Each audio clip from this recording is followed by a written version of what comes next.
अच्युतं केशवं रामनारायणं कृष्णदामोदरं वासुदेवं हरिं श्रीधरं माधवं गोपिकावल्लभं जानकीनायकं रामचन्द्रं भजे। अच्युतं केशवं सत्यभामाधवं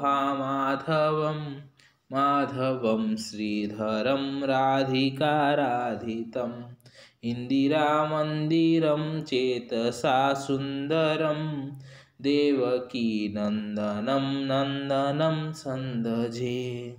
विष्णवे जिष्णवे शङ्किने चक्रिणे रुक्मिणी राहिणे जानकी जानये वल्लभी वल्लभायार्चितायात्मने कंसविध्वंसिने वंशिने ते नमः।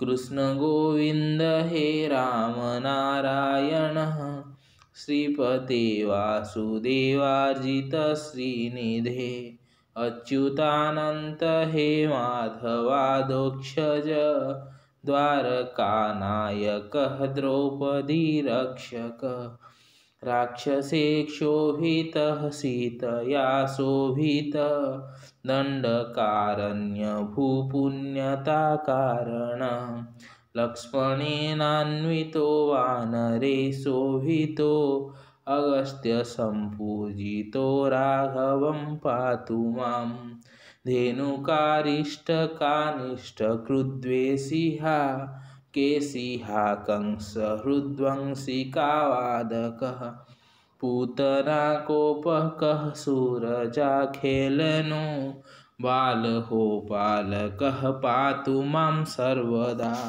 विद्युदुद्योतवत् प्रस्फुरत् वाससं प्रावुडं बोधवत् प्रोल्लसद्विग्रहं वनयामालयः शोभितरस्थलं लोहितं घृतोऽयं वारिजाक्षं भजे कुञ्चिते कुन्तले व्राजमानाननं रत्नमौलिं लसत्कुण्डलं गण्डयो हारिकेयूरोककङ्कणं प्रोज्ज्वलं किङ्किणीमञ्जुलं श्यामलं तं भजे। अच्युतस्याष्टकं यः पठेद्दिष्टदं प्रेमतः प्रत्यहं पुरुषं सस्पृहं वृत्ततः सुन्दरं कर्तृविश्वम्भरं तस्य वश्यो हरिर्जायते सत्वरम्।